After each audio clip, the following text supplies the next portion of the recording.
వీళ్ళు ముగ్గురు నగ్నంగానే ఉన్నారు. ఒక ఆవిడేమో పూర్తి నగ్నంగా ఉంది, రంగరాజన్ గారు ఇంకొక ఆవిడ వీరు అర్ధనగ్నంగా ఉన్నారని. మేము లోపలికి వెళ్ళిన తర్వాత కండోమ్ ప్యాకెట్ చింపేసిన కవర్ ఉంటుంది కదా, ఆ కవర్ ఉంది, వాడి పడేసిన కండోమ్ ఉంది అక్కడ ఆ రూమ్ లోపల అక్కడే.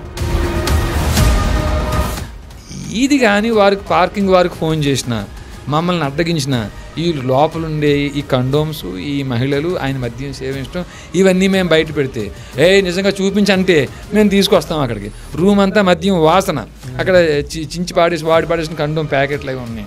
ఆ మహిళలు ఉన్నారు, వారు బట్టలు కట్టుకుని వెళ్ళిపోవాలన్నా సమయం పడుతుంది.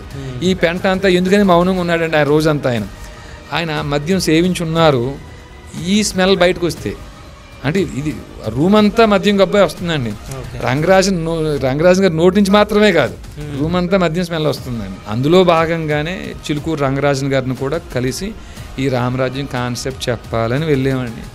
కానీ మేము వెళ్ళే సమయానికి ఆ మొదటి అంతస్తులో ఒక గదిలో మేము వెళ్ళి ఏ గదికైతే మేము వెళ్ళి చూసామో అక్కడ మాత్రం ఈ శబ్దాలు బయటకే వినిపిస్తున్నాయి. ఆ కిటికీల్లోంచి బయటకే శబ్దాలు వినిపిస్తున్నాయి.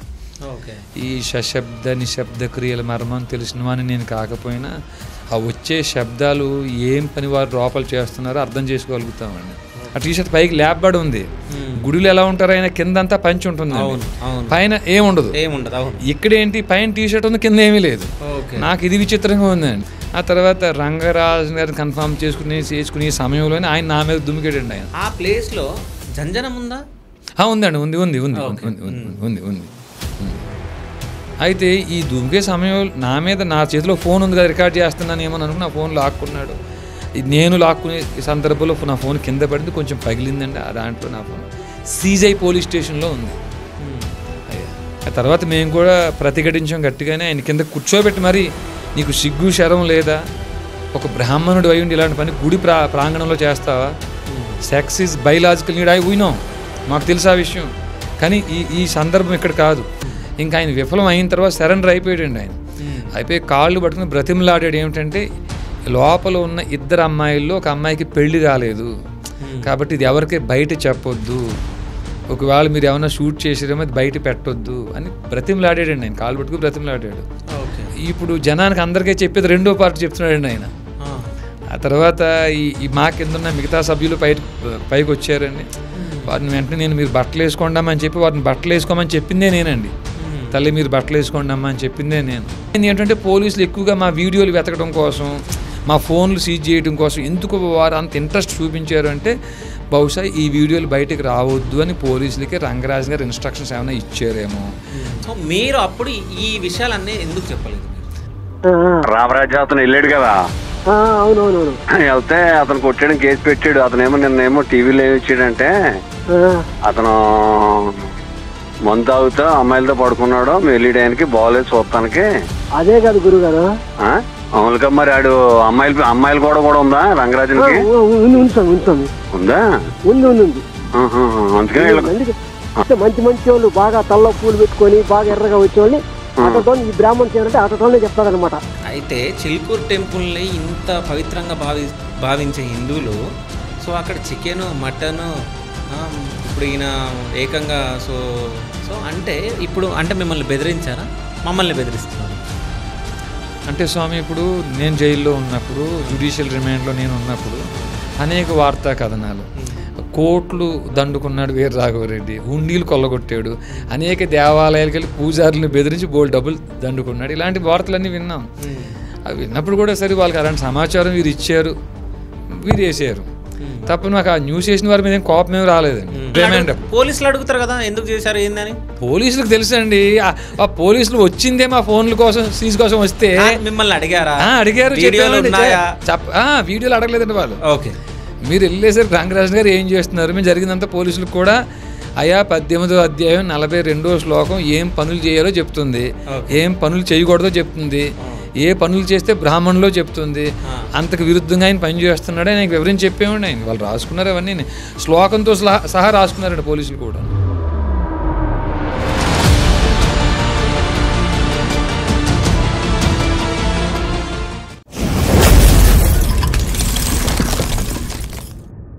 పర్సనల్ ఇంటర్వ్యూస్ కి మరియు వ్యాపార ప్రకటనల కొరకు సంప్రదించండి.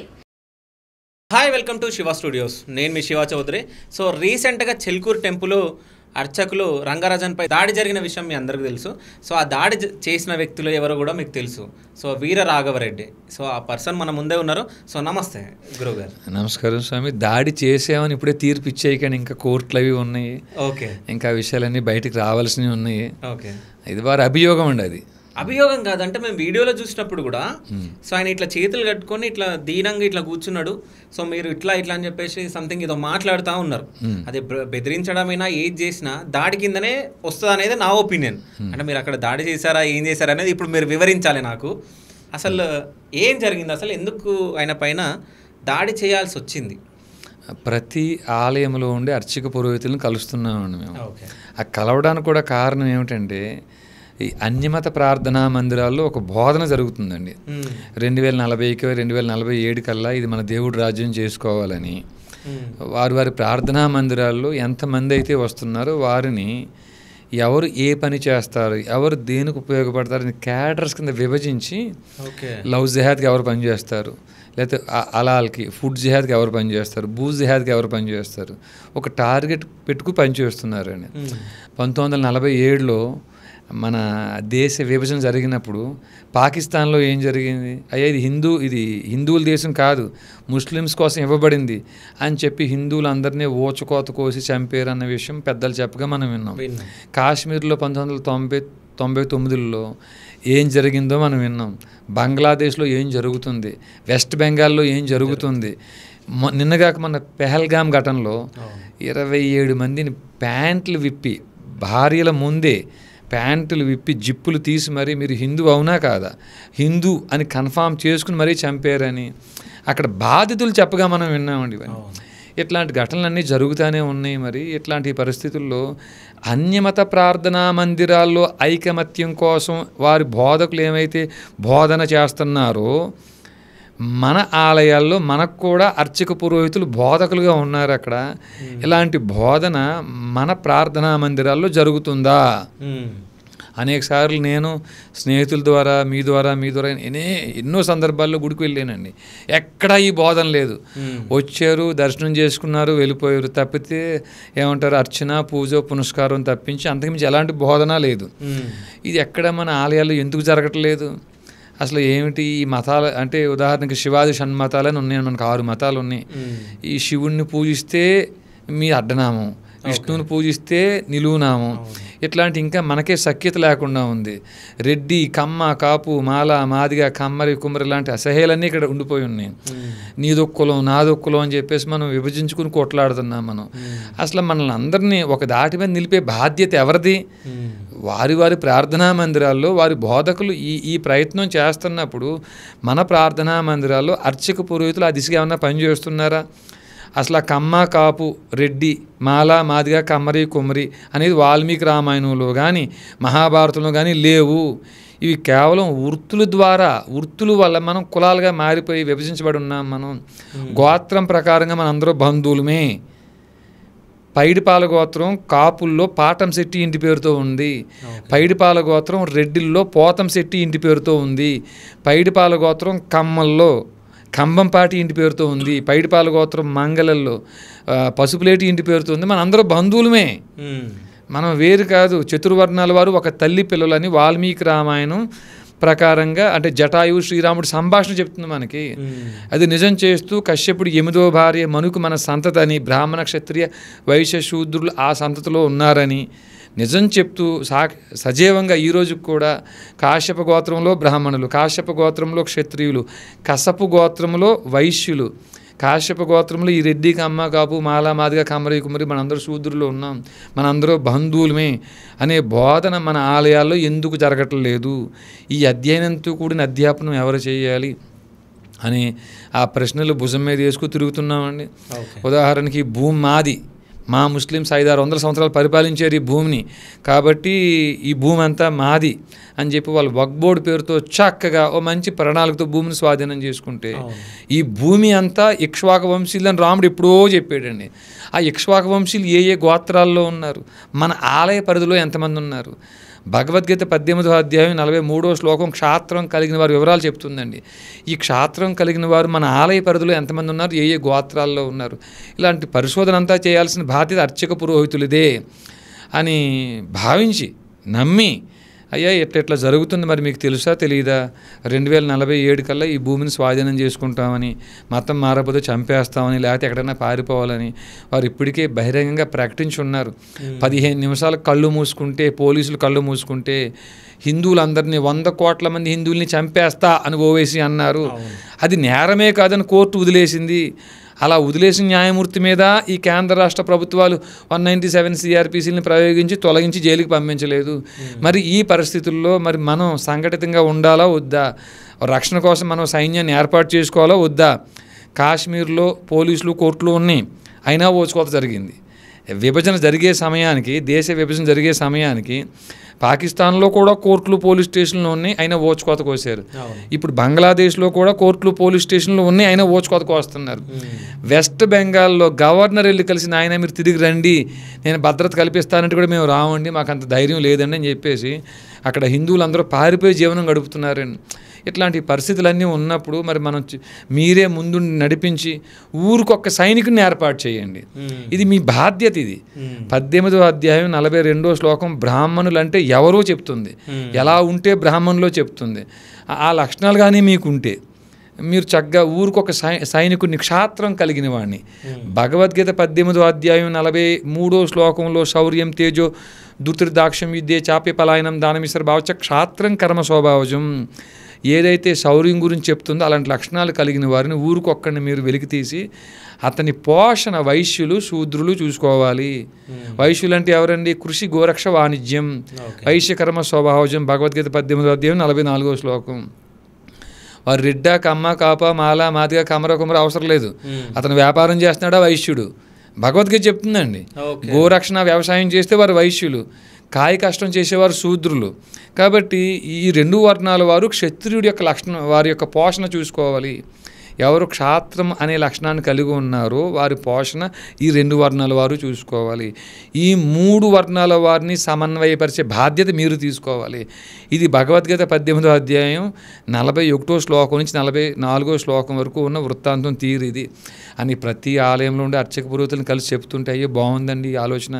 మీరు అన్నట్టు ఊరికొక్క సైనికుని కానీ మనం ఏర్పాటు చేసుకోగలిగితే 2 రాష్ట్రాల్లో 27,800 మంది సైన్యం అవుతాం మనం. ఏ పని వచ్చినా మనం కనీసం ముందు ఒక మినిమం ఐకమత్యం ఉంటుంది. బాగుందని కొంతమంది మెచ్చుకున్నారు, కొంతమంది 2-3 విభేదించి వారు ఏదో కొత్తగా చెప్పుండొచ్చు. అందులో భాగంగానే చిలుకూరు రంగరాజన్ గారిని కూడా కలిసి ఈ రామరాజ్యం కాన్సెప్ట్ చెప్పాలని వెళ్ళామండి. కానీ మేము వెళ్ళే సమయానికి ఆయన గుళ్ళో లేరు. ఉదయం 7-7:30 సమయానికి గుళ్ళో లేకపోతే ఇంటికి వెళ్ళామండి. ఇంటికి వెళ్ళిన తర్వాత ఆయన ఎప్పుడు కిందే పడుకుంటారటండి. ఆయన ఎప్పుడైనా ఏదైనా వివిధ సందర్భాల్లో ఆయన కింద రిలాక్స్ అవ్వాలంటే మాత్రం పైకి వెళ్తారేమో. మరి ఆయన మనకు తెలియదు, పైన ఉన్నారని కూడా చెప్పారు వాళ్ళ తమ్ముడు. చెప్పేసి ఆయన లోపల వాళ్ళ నాన్నగారు సేవ కోసం, వారు అన్నగారు మరి తమ్ముడు ఆయన ఆ సేవకు వెళ్ళిపోయారు. ఆయన లోపలికి వెళ్ళి కూడా తలుపులే పెట్టుకున్నారు. ఆయన డోర్ ఓపెన్ చేసి పెట్టలే, తలుపు పెట్టుకున్నారు. మేము అరగంట సేపు వేచి చూసిన తర్వాత ఆ పెద్ద ఆయన వస్తే బాగుంది, 4 మాటలు చెప్పేసి వెళ్ళిపోదాం కదా, మా ఆత్రత మాది, మేము 20 మంది పైన ఉన్నాం. ఆ ఉద్దేశంతో పైకి మేము 4 వెళ్ళామండి. ఆ 4లో నేను ఒకడిని. వెళ్ళే సమయానికి పైన కూడా కొంచెం పెద్ద ప్రాంగణమే, ప్రాకారం ఉంది. ఆ మొదటి అంతస్తులో ఒక గదిలో మేము వెళ్ళి, ఏ గదికైతే మేము వెళ్ళి చూసామో అక్కడ మాత్రం ఈ శబ్దాలు బయటకే వినిపిస్తున్నాయి. ఆ కిటికీల్లోంచి బయటకే శబ్దాలు వినిపిస్తున్నాయి. ఈ సశబ్ద నిశ్శబ్ద క్రియల మర్మం తెలిసిన వాడిని నేను కాకపోయినా ఆ వచ్చే శబ్దాలు ఏం పని వారు లోపల చేస్తున్నారో అర్థం చేసుకోగలుగుతామండి. అంటే ఇప్పుడు అది గుడి ప్రాంగణం. సో అంటే గుడికి వచ్చే భక్తులు అక్కడి వరకు రాలేరా? అక్కడ దాకా రావడానికి అవకాశం లేదు. ప్రత్యేకంగా రావాలని ఎవరైనా పిలిస్తే తప్ప. గుడిని ఆనుకునే ఉందండి. గుడి కాంపౌండ్ హాల్ లోపల ఉన్న ఇల్లే అండి ఇది. చాలా మందికి ఏంటి రంగరాజు గారు ఉంటారని తెలుసు, అక్కడ పైన ఉంటారో కింద ఉంటారో తెలుసు తప్ప వారు ప్రదక్షిణ చేసుకు వెళ్ళిపోతారండి. వారు ఈ పైకి ఎందుకు వస్తారు, వారు రారు కదా. కానీ మేము ఆ డోర్లు బలవంతంగా తోచుకుని లోపలికి వెళ్ళామండి మేము. కానీ రంగరాజన్ గారు అక్కడ ఉంటారని అనుకోలేదండి. కానీ అక్కడ సౌండ్తో వచ్చినప్పుడు చుట్టుపక్కల ఎవ్వరు లేరా జనాలు? అంటే మేము ఆ కిటికీ ఆ గుమ్మం దగ్గరగా నడుచుకుంటూ ఒక అడుగు తేడాతో వెళ్ళేం కాబట్టి మాకు వినిపిస్తాయండి. కింద ఉన్న వాళ్ళకు కూడా సౌండ్స్ వినిపించవండి. ఎందుకు వినిపిస్తే గుడిలో వారు ఏదో నామాలు చెప్తుంటారు, వారికి కూడా వినిపించవండి, ఆ సౌండ్స్ వినిపించవండి అవి. ఓకే. సో వినిపించగానే తలుపులు మీరు కొట్టడం జరిగింది? కొట్టలేదని గట్టిగానే తోసామండి, మేము బలవంతం గట్టిగా తోసాం, తలుపులు సౌండ్స్ విని గట్టిగా తోసాం. రంగరాజన్ గారని మేము అనుకోలేదండి. అనుకోకుండా ఆయన టీషర్ట్ బాగా పైకి లేపుకుని, పొట్ట పైకి టీషర్ట్ లేపుకుని, ఆయన ఎప్పుడు గుడిలో టీషర్ట్ వేసుకోకూడదు, జీన్ ప్యాంట్ వేసుకోకూడదని చెప్తూ ఉంటారండి ఆయన. అవును అవును, టీషర్ట్ వేసుకోకండి, జీన్ ప్యాంట్ వేసుకోకండి అని చెప్తూ ఉంటారు ఆయన. అట్లాంటిది ఆయన టీషర్ట్ వేసుకున్నాడు. ఆయన రంగరాజన్ గారు అవునా కాదా నిర్ధారించుకోవడానికి నాకే 2 సెకండ్లు టైం పట్టిందండి. నాకే ఆ టీషర్ట్ పైకి లేపబడి ఉంది. గుడిలో ఎలా ఉంటారు, ఆయన కిందంతా పంచి ఉంటుంది, పైన ఏముండదు. ఇక్కడేంటి పైన టీషర్ట్ ఉంది, కింద ఏమీ లేదు. నాకు ఇది విచిత్రంగా ఉందండి. ఆ తర్వాత రంగరాజన్ గారిని కన్ఫర్మ్ చేసుకునే సమయంలోనే ఆయన నా మీద దుమికేటండి. ఆయన ఆ ప్లేస్లో జంజనం ఉందా? ఉందండి, ఉంది ఉంది ఉంది ఉంది ఉంది ఉంది. అయితే ఈ దుమికే సమయంలో నా చేతిలో ఫోన్ ఉంది కదా, రికార్డ్ చేస్తున్నాను ఏమో అనుకుని నా ఫోన్ లాక్కున్నాడు. నేను లాక్కునే సందర్భంలో నా ఫోన్ కింద పడింది, కొంచెం పగిలిందండి. ఆ దాంట్లో నా ఫోన్ సీజై పోలీస్ స్టేషన్లో ఉంది. అయ్యా ఆ తర్వాత మేము కూడా ప్రతిఘటించాం గట్టిగానే. ఆయన కింద కూర్చోబెట్టి మరి, నీకు సిగ్గు శరం లేదా, ఒక బ్రాహ్మణుడు అయి ఉండి ఇలాంటి పని గుడి ప్రాంగణంలో చేస్తావా, సెక్స్ ఈజ్ బయలాజికల్ నీడ్, అవి వినో మాకు తెలుసు ఆ విషయం, కానీ ఈ సందర్భం ఇక్కడ కాదు, ఈ ప్రాంతం ఇది కాదు అని మేము చెప్పుకొచ్చేవాడిని ఆయనతో. ఆయన ఏం మాట్లాడలేదు అప్పుడు? లేదండి, లేదు. ఆయన ప్రతిఘటించడానికి ప్రయత్నం చేసిన తర్వాత ఇంకా ఆయన విఫలం అయిన తర్వాత సరెండర్ అయిపోయాడండి. ఆయన అయిపోయి కాళ్ళు పట్టుకుని బ్రతిమలాడాడు. ఏమిటంటే లోపల ఉన్న 2 అమ్మాయిల్లో ఒక అమ్మాయికి పెళ్లి కాలేదు కాబట్టి ఇది ఎవరికి బయట చెప్పొద్దు, ఒకవేళ మీరు ఏమైనా షూట్ చేసేదేమో అది బయట పెట్టొద్దు అని బ్రతిమలాడాడండి. ఆయన కాళ్ళు పట్టుకుని బ్రతిమలాడాడు. సో మేము చెప్పి 4 మాటలు మేము చెప్పాము, ఇట్లా పనులు ఇప్పుడు ఇక్కడ మీరు గుడిలో చేయొద్దని అని చెప్పుకొచ్చాము. ఇది మొదటి పార్ట్ అండి. ఇది ఇప్పుడు జనానికి అందరికీ చెప్పేది రెండో పార్ట్ చెప్తున్నాడండి ఆయన. ఆ తర్వాత ఈ మా కింద ఉన్న మిగతా సభ్యులు పైకి వచ్చారండి. ఆ పైకి వచ్చినా మేము అంతమంది లోపల పట్టమండి, జస్ట్ 10-8 మంది తప్పించి మిగతా వాళ్ళు పట్టమండి మేము. ఈ 2 మహిళలు ఇంకా లోపల ఉన్నారు, వారు మిగతా వాళ్ళు మళ్ళీ కనపడరు. వారిని వెంటనే నేను మీరు బట్టలు వేసుకోండమ్మా అని చెప్పి వారిని బట్టలు వేసుకోమని చెప్పిందే నేనండి. తల్లి మీరు బట్టలు వేసుకోండమ్మా అని చెప్పిందే నేను. సో అంటే బట్టలు వేసుకోమని మీరు చెప్పడం జరిగింది. అంటే మీరు అక్కడ ఉన్నప్పుడు వాళ్ళు వెళ్ళిపోయారా, అక్కడే లేదు? ఉన్నారండి, ఉన్నారు.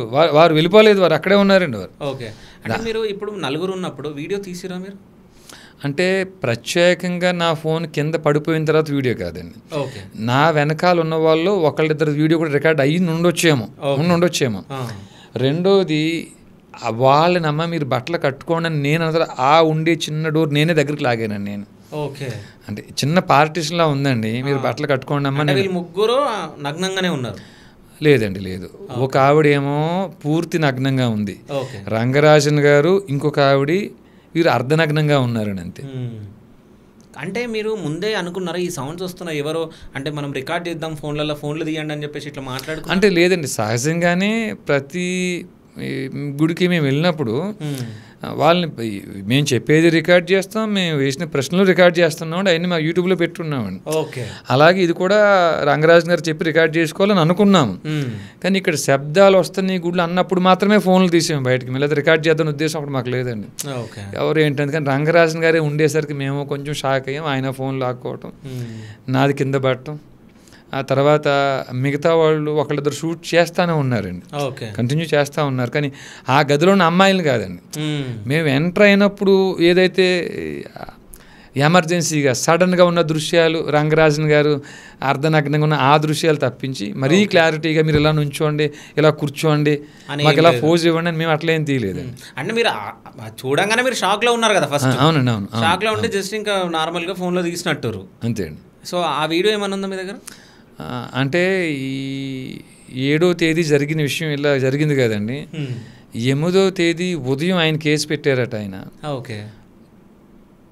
8వ తేదీ మధ్యాహ్నం నన్ను అరెస్ట్ చేసినప్పుడు ముందు పోలీసులు ఫస్ట్ టార్గెట్ నా ఫోనేనండి. ఓకే. Phone, laptop. ల్యాప్టాప్ నాకు కూడా లేదు. ల్యాప్టాప్లో అన్నా మేము డౌన్లోడ్ చేసి పెట్టి ఉంచేమేమో, అంటే ఆయనకి ఏమి ఇన్స్ట్రక్షన్స్ ఉన్నాయో మాకు తెలియదు. కానీ మా వీడియోల మీద దృష్టి పెట్టారండి. ఆ మిగతా వాళ్ళని అరెస్ట్ చేసిన తర్వాత కూడా ఈ A2 A3 వీళ్ళందరూ 2 రోజుల తర్వాత అరెస్ట్ అయ్యారండి. ఆ తర్వాత వాళ్ళ 15 ఫోన్లు సీజ్ చేశారు పోలీసులు. వారిది కూడా వీడియోల కోసమే వారు వెతుకుతూనే ఆ ఫోన్లు సీజ్ చేసి ఉన్నారు. ఇప్పుడు నేను మీతో చెప్తున్నా ఇలా జరిగిందని, కానీ మరి రంగరాజన్ గారు పోలీసులకి ఏమి ఇన్స్ట్రక్షన్స్ ఇచ్చారో తెలియదు, రేవంత్ రెడ్డి గారు ఏమి ఇన్స్ట్రక్షన్స్ ఇచ్చారో తెలియదు, సీఎం గారు. మరి వాళ్ళ ఫోన్లు వెతకటం, వీడియోలు వెతకటమే. మేము జైలు నుంచి బయటకు వచ్చిన తర్వాత ఆయన శిష్యుల్లో ఒక ఆయన KDR అని ఒక వీడియో పెట్టింది చూశానండి నేను. ఇట్లా రంగరాజన్ గారికి ఇంత అన్యాయం జరిగితే మీరు ఎందుకు లేట్గా స్పందిస్తున్నారని మీరు అందరూ అనుకోవచ్చు. నేను రంగరాజన్ గారికి ఆ రోజే 1 అవర్ ఫోన్లో మాట్లాడిన, ఆ రోజు సాయంత్రమే మాట్లాడితే గురువుగారు మమ్మల్ని స్పందించమంటారు, మేము తట్టుకోలేకపోతున్నాం, మేము కొట్టేరని అంటున్నారు, మేము ఆగలేకపోతున్నాం అని చెప్పంటే, నాయన మీరు అలా స్పందించవద్దు, నా వీడియోలు వారి దగ్గర ఉన్నాయి, అవి బయటకు వస్తే అసహ్యం అయిపోతుంది, అవి బయటికి రాకుండా మీరు ఏమన్నా నాకు సహాయం చేయాలనుకుంటే అవి బయటికి రాకుండా చూడండి అని ప్రాధేయపడ్డారు అని ఆ KDR అని ఆయన వీడియో పెట్టాడు. ఆయన నేను అనుకోవటం వీడియో పెట్టాడు. ఆ వీడియో మీకు నేను ఫార్వర్డ్ చేస్తాను. తర్వాత వీడియోలో ఏముంది అంటే ఇదే ఉందా, ఆయన వీడియో చెప్పడం జరిగింది. అవునండి, అవును. రంగరాజన్ గారితో నేను 1 అవర్ మాట్లాడాను. రంగరాజన్ గారు మీరు మాకు ఏమి కొత్తగా చేసి పెంట ఏం పెట్టొద్దు, నా వీడియోలు వారి దగ్గర ఉన్నాయి, అవి బయటకు వస్తే తలెత్తుకోలేను, నేను అసహ్యం అయిపోతాను, కాబట్టి అవి బయటికి రాకుండా చూడండి నాయన అని ఆయన అన్నారు. కాబట్టి మేము స్పందించలేకపోయాం అని వీడియో పెట్టాడండి ఆయన. అయితే ఇప్పుడు నాకు అర్థమైంది ఏంటంటే పోలీసులు ఎక్కువగా మా వీడియోలు వెతకడం కోసం, మా ఫోన్లు సీజ్ చేయడం కోసం ఎందుకు వారు అంత ఇంట్రెస్ట్ చూపించారు అంటే, బహుశా ఈ వీడియోలు బయటకు రావద్దు అని పోలీసులకి రంగరాజన్ గారు ఇన్స్ట్రక్షన్స్ ఏమైనా ఇచ్చారేమో దానికి. ఎందుకంటే మరి స్వయంగా సీఎం ఫోన్ చేసినప్పుడు ఈ DCP ACP స్థాయి వ్యక్తులు ఎలా ఉంటారండి, రంగరాజన్ గారు నుంచోమంటే నుంచుంటారు, కూర్చోమంటే కూర్చుంటారు. కాబట్టి మమ్మల్ని విచారించే సమయంలో కూడా ప్రతి 5 నిమిషాలకి DCP ఫోన్ చేస్తానే ఉన్నాడండి. ప్రతి 5 నిమిషాలకి DCP గారు ఫోన్ కనిపిస్తుంది, మాట్లాడుతున్నారు ఆయన, ఆ ఇన్స్పెక్టర్ గారు ఆయన. కాబట్టి ఈ వీడియోలు బయటకు రావద్దన్న ఉద్దేశంతో మా అరెస్టులు కానివ్వండి, ఫోన్లు సీజ్ కానీ, ఇంకా మేము 4-3 బయట అబ్స్కాండింగ్లో ఉన్నారని పోలీసు లిస్టులో కూడా ఉందండి. దాంట్లో ఒకళ్ళిద్దరి దగ్గర ఉండొచ్చు కూడా, ఉండొచ్చు అనుకుంటున్నాం. అయితే ఇప్పుడు మరి వీరేమో గట్టిగా సాంకేతిక పరిజ్ఞానం ఉంది పోలీసుల దగ్గర. ఇప్పుడు మీ ఫోను నా ఫోను పేరుకి మన దగ్గర ఉన్న మన ఫోన్ని వారు ఆపరేట్ చేయగలుగుతారండి, అట్లా హ్యాక్ చేసి. మీరు అదే విన్నాం కదా, మన అధికారం ఎవరి దగ్గర ఉందో వారు ఫోన్లు ట్యాపింగ్ అవి చేస్తున్నారని, వారు ఇప్పుడు అరెస్ట్ అవుట్ అయ్యి మనం చూస్తున్నాం కదా. మరి అలాంటి ప్రయోగం వారు కూడా చేస్తే పేరుకే మీ ఫోన్ మీ దగ్గర ఉంటుంది, వారే మీ ఫోన్లో ఉన్న వీడియోలు వారు డిలీట్ చేసేచ్చండి వారు అట్లా. అంటే ఇప్పుడు మీ ఫోన్లో ఉన్న వీడియోలు డిలీట్ చేయగలరు వాళ్ళు? లేదండి, నా ఫోన్ సీజ్ అయిపోయి ఉంది. ఈ ఫోన్ ఎవరిది? ఈ ఫోన్ ఏదో ఇంట్లో ఉన్న చిన్న ఫోన్లో సిమ్ వేసుకు వాడుకుంటున్నామండి. సో అంటే ఫోన్ సీజ్ చేసి సిమ్ ఇచ్చారా మీకు? లేదండి, వేరే 2 సిమ్లు ఉన్నాయి, 2 సిమ్లు ఒకే ఫోన్లో ఉన్నాయి. 7660092451 9000182484 2 సిమ్లు అదే ఫోన్లో ఉన్నాయి. శాంసంగ్ మోడల్ A70 అండి, పగిలిపోయి ఉంటుంది ఆ ఫోన్. అది కూడా కాదు, ఇప్పుడు మీరు నంబర్లు చెప్పారు కదా, 2 నంబర్లు అందులోనే ఉన్నాయా? అవునండి, అవును. అందుకే అంత ధైర్యంగా చెప్పారా? అవునండి, లేకుంటే లేదు, అంతకుముందు కూడా పబ్లిక్ డొమైన్లో నా ఫోన్ నెంబర్స్ ఉన్నాయండి. యూట్యూబ్ చేసినప్పుడు, యూట్యూబ్లో మేము వీడియోలు పెట్టినప్పుడు కూడా మా ఫోన్ నెంబర్స్ ఇచ్చామండి మేము. అయితే ఏంటంటే దాడి అంటే ఆ గొడవ జరిగింది, దాని తర్వాత సోషల్ మీడియాలో మొత్తం హల్చల్ అయింది. అప్పుడే వీర రాఘవరెడ్డి అనే పేరు 2 తెలుగు రాష్ట్రాల్లో అట్లాగే ఇండియా మొత్తం కొంచెం వినిపించింది మీ పేరు. అప్పటి వరకు అసలు మీరెవరో ఎవరికి చాలా మందికి తెలియదు కదా. సో అంటే ఆయన చెప్పడం జరిగింది, అంటే ఏదో వాళ్ళు ఫండ్స్ అడిగిర్రు, నేను ఇవ్వలేకపోయినా అందుకే ఈ దాడి జరిగిందని చెప్పేసి మాట్లాడడం జరిగింది. అబద్ధం స్వామి, ఎవరిని ఫండ్ అడగలేదండి. ప్రతి అర్చకుల్ని పురోహితుల్ని బాధ్యత మీరు తీసుకుని ఒక సైనికుడిని ఇవ్వండి, సైనికుడి పోషణ ఊరు చూసుకునేలాగా మీరు బోధించాలి. మిగతా 2 వర్ణాలకి మీరు మొదటి వర్ణం బ్రాహ్మణులు, 3వ వర్ణం తర్వాత వర్ణం ఎవరు క్షత్రియులు, ఈ క్షాత్రం కలిగిన వారు, అంటే క్షాత్రం ఎవరికి ఉంటే వారు క్షత్రియులు, మీరు పుట్టుకతో కాదు. భగవద్గీత 18వ అధ్యాయం 43వ శ్లోకంలో పేర్కొనబడిన శౌర్యం తేజో ధృతిర్దాక్షం విద్య చాపే పలాయనం దాన విసర భావచ క్షాత్రం కర్మ స్వభావజం, ఈ లక్షణాలు ఉన్న వారిని మీరు వెలికి తీయండి, వారిని సైనికుడిగా నియమించండి, వారి పోషణ వైశ్యులు శూద్రులు చూసుకోవాలి. భగవద్గీతలో 18వ అధ్యాయం 44వ శ్లోకంలో పేర్కొనబడిన లక్షణాలు ఎవరికి ఉన్నాయో వారు వీరి పోషణ చూసుకోవాలి అని అడిగాం తప్ప మీరు ఫండ్ ఇవ్వండి అని అడిగింది అబద్ధం అండి అది. సో అది అబద్ధం. సో మీరు అప్పుడు ఈ విషయాలన్నీ ఎందుకు చెప్పలేదు? మీరు ఎక్కడి నుంచి చెప్పమంటారు? చెంచులు కూడా జైలు నుంచి చెప్పమంటారా, లేకపోతే పోలీస్ కస్టడీలో వచ్చి మీకు ఫోన్ చేసి చెప్పమంటారా? సరే, పోలీస్ కస్టడీలో ఎన్ని రోజులు ఉన్నారు? పోలీసు కస్టడీలో రిమాండ్ అయిన తర్వాత 25-26 అవర్స్లోనూ వారు జడ్జి గారి ముందు అప్పచెప్పారు. ఆ తర్వాత జడ్జి గారి ముందు ఇవి మాట్లాడారా మీరు? జడ్జి గారి ముందు మాట్లాడే అవకాశం దొరకలేదండి. ఫస్ట్ రిమాండ్ కంటే ముందు. రిమాండ్ అప్పుడు పోలీసులు అడుగుతారు కదా ఎందుకు చేశారు ఏందని. పోలీసులకు తెలుసండి. ఆ పోలీసులు వచ్చిందే మా ఫోన్ల కోసం సీజ్ కోసం వస్తే మిమ్మల్ని అడిగారు. వీడియోలు అడగలేదండి వాళ్ళు. మీరు వెళ్ళేసరికి రంగరాజన్ గారు ఏం చేస్తున్నారు, మేము జరిగిందంతా పోలీసులకు కూడా అయా 18వ అధ్యాయం 42వ శ్లోకం ఏం పనులు చేయాలో చెప్తుంది, ఏం పనులు చేయకూడదో చెప్తుంది, ఏ పనులు చేస్తే బ్రాహ్మణులో చెప్తుంది. అంతకు విరుద్ధంగా ఆయన పని చేస్తున్నాడు ఆయనకి వివరించి చెప్పేవాడి. ఆయనకి వాళ్ళు రాసుకున్నారు అవన్నీ శ్లోకంతో సహా రాసుకున్నారండి పోలీసులు కూడా. అంటే నా ఉద్దేశం పోలీసులకు బాగా తెలుసు అని అనుకుంటున్నానండి నేను. ఎందుకంటే మీ ఫోన్స్ అన్ని సీజ్ చేస్తున్నారు కాబట్టి. అంతేనా? అంతే. సో అంటే ఇక్కడే ఫస్ట్ టైం గొడవ జరిగిందా? ఎక్కడైనా ఇంతకు ముందుకు మీరు వెళ్ళినప్పుడు ఎవరైనా మిమ్మల్ని రావద్దు అని ఇట్లా వ్యతిరేకించడం ఎక్కడన్నా జరిగిందా? ఏ టెంపుల్ అట్లా లేదు. ఏ టెంపుల్ అట్లా లేదు. కొంతమంది అర్చక పురోహితులు అయితే మాత్రం లేదండి. మేము మా బతుకు కోసమే, మా కడుపు మా పొట్టకూడు కోసం బ్రతికేస్తున్నాం ఇన్ని రోజులు. ఇప్పుడు మీరు వచ్చి చెప్పాక మాకు అర్థమైంది. ఇంతకాలం మీలాంటి వారి కోసం మేము ఎదురు చూస్తున్నాము. తప్పకుండా మేము ఇది పెద్ద విషయం కాదండి, మేము ధర్మకర్తలతో మాట్లాడతాం, ఊరంతా మీటింగ్ ఏర్పాటు చేస్తాం.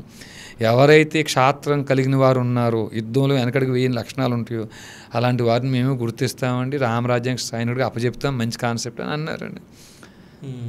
అయితే మీరు మ్యూజిక్ ఫీల్డ్లో ఉన్న మీరు అంటే ఈ రామరాజ్యాన్ని ఎందుకు ఏర్పాటు చేయాలనుకున్నారు? ఎందుకు ఏర్పడ్డది అసలు ఇది? అసలు మ్యూజిక్ ఫీల్డ్ అంటే, సంగీతం ఫీల్డ్ అంటేనండి మన సంస్కృతి చెప్పేదండి. త్యాగరాజు కీర్తనలు, అన్నమయ్య కీర్తనల్లో మనం ఎవరు, మన లోపల ఉన్నది ఎవరు, ఇలాంటి సత్యం చెప్పే సంగీతం అండి. ఉదాహరణకి ఇప్పుడు మీరు త్యాగరాజు కీర్తనలు విన్నారనుకోండి, మనసా అని సంబోధిస్తాడు రాముడిని ఆయన. ఓ మనసా, ఓ మనసా, ఓ అంటే నా మనసే రాముడు, నా లోపల ఉన్నదే రాముడు. అట్లా అనేక సార్లు మనసా ఎటులోర్తునే దినకర కులభూషణుణ్ణి ద్యూనుడవై భజన చేసి దినము గడపమనిన మనసా ఎటులోర్తునే ఎలా ఊర్చుకోగలుగుతాను నేను? మనసుతో పోలుస్తారు. అన్ని నీవనుచు అంతరంగమున తిన్నగా వెతికి తెలుసుకుంటున్నయ్యా, మరుగేలరా ఓ రాఘవ, మరుగేలరా రాఘవ, అన్నీ నీవనుచు అంతరంగమున తిన్నగా వెతికి తెలుసుకుంటున్నయ్యా. అన్నీ నువ్వేం తెలుసుకున్నానయ్యా. ఎలా తెలుసుకున్నాను? అంతరంగమున తిన్నగా వెతికి తెలుసుకుంటున్నయ్యా. ఇంకా దాక్కుంటావు ఎందుకయ్యా నువ్వు, ఇంకా నీకు నాకు మధ్య తెరెందుకయ్యా అని సంభాషించేటువంటి సంభాషణలన్నీ త్యాగరాజు కీర్తనలో, అన్నమయ్య కీర్తనలో, రామదాస్ కీర్తనలో మనం చిన్నప్పటి నుంచి వినున్నప్పుడు మరి ఈ లోపల ఎవరున్నారు? రామాయణి బ్రహ్మమునకు పేరు. అంతటా ఉన్న రాముడు ఇక్కడ ఉండకుండా పోతాడా? అంతటా రాముడు ఉంటాడట. ఈ మాట ఎవరు చెప్పారండి? అన్ని చదువులు చదివిన త్యాగరాజు చెప్పాడు. ఇవన్నీ చిన్నప్పటి నుంచి వినున్నప్పుడు ఒకవేళ ఇక్కడ కూడా రాముడే ఉంటే, అంతటా ఉన్న రాముడు ఇక్కడ కూడా ఉంటే ఈ రాముడి పని ఏమిటి అంటే, రాముడు అంటే మరి నేను అనుకోకండి, మళ్ళీ రాముడు అంటే నేను అనుకోకండి, ఈ లోపలుండి మాట్లాడుతున్నవాడు. అహం బ్రహ్మస్మి, నేనే బ్రహ్మ, నాచే చూడబడేది బ్రహ్మము. శివోహం, నేనే శివుణ్ణి, నాచే చూడబడేది శివం. అహం విష్ణు, నేనే విష్ణువు అయితే నాచే చూడబడేది విష్ణు మయమై ఉంది. ఈ తత్వం అంతా మన కీర్తనల ద్వారా ఉన్నాం కదండి.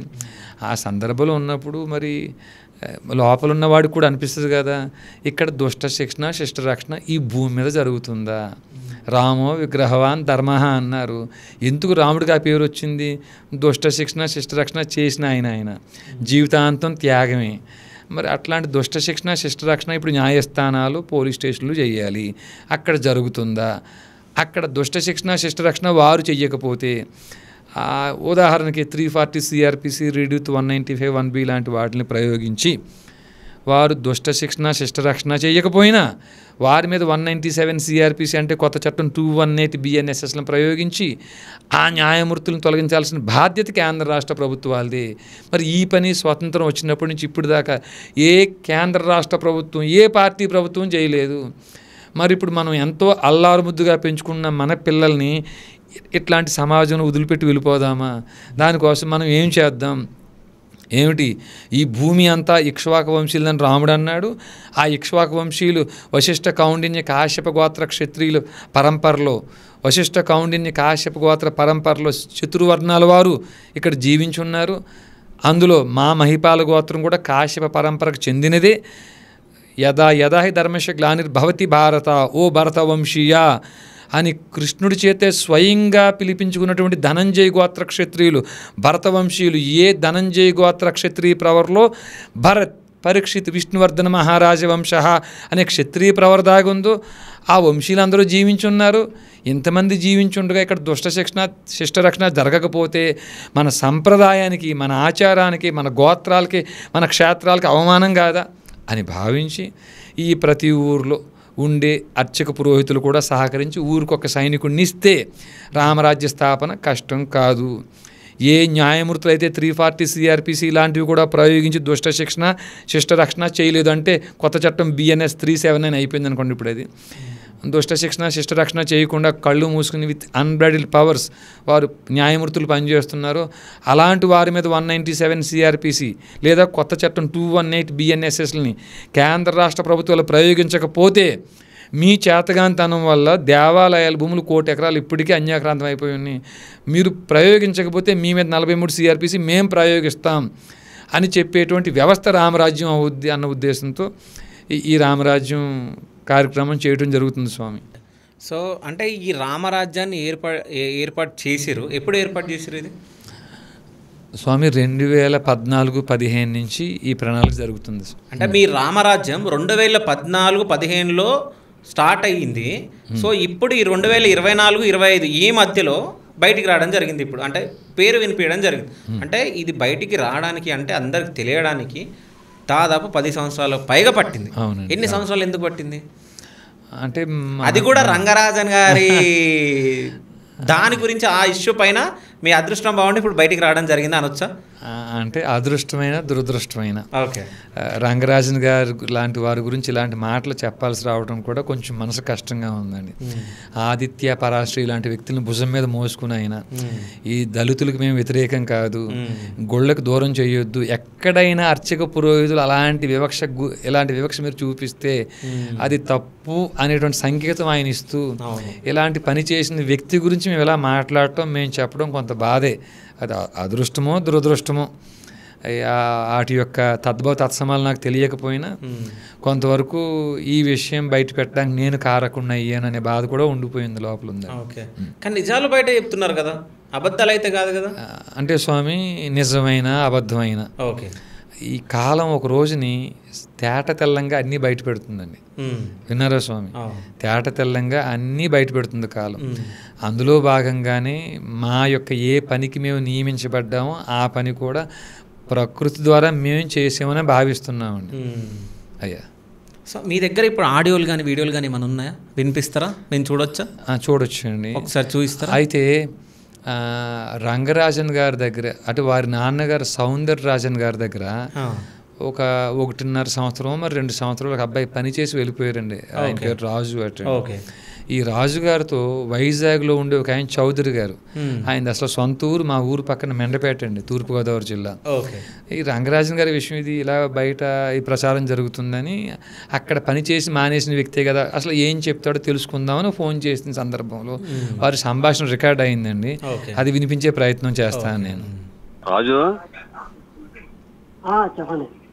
ఏం మాట్లాడగారా బాబు? ఏం గురుగారు చెప్పండి. గుర్తుపట్టావా? ఎక్కడ ఉన్నావు? ఏంటి ఇంట్లో ఉన్నా గురుగారు. ఎక్కడ ఉంటున్నావు? కడపలోనా? కడపలోనే. ఏంటి మరి మీ గురువు గారి మీద అలాగొచ్చింది అపోదలేదు? ఏంటది రంగరాజు గారి మీద? ఏది రంగరాజన్ గారిని కొట్టారు కదా మొన్న. ఎవరిని? రంగరాజన్ గారు గొడవ తెలీదే. ఆ మధ్యన టీవీలో వచ్చింది కదా పొలమని. అవునా? ఆ మధ్యన అది వచ్చింది. మధ్యన వచ్చింది కదా చిన్న కలాట, అదేదో గుడి గురించి కమిటీ గురించి వేసినారు. ఆ కమిటీ గురించి కాదు, ఎవరో వీర రాఘవరెడ్డి అని చెప్పి రామరాజు అతను వెళ్ళాడు కదా. అవునవునవును.